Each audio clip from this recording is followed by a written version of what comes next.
Hello guys, in this video, I will show you the best method to add your Read.Pay virtual card to Apple Pay. Step 1. Open your Read.Pay app and locate your virtual card details. Step 2. Tap Add to Wallet if available or copy the card number manually. Step 3. Open the wallet app on your iPhone. Step 4.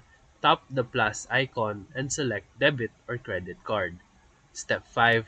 Choose Enter Cards Detail manually. Step 6. Input the Pay card number, expiration date, and CVV. Step 7. Verify via SMS or email as prompted by Pay. And that's how you can start using your Pay virtual card through Apple Pay easily. So if this video helped you, feel free to like and subscribe for more quick tutorials, reviews, and comparison videos. Thank you for watching.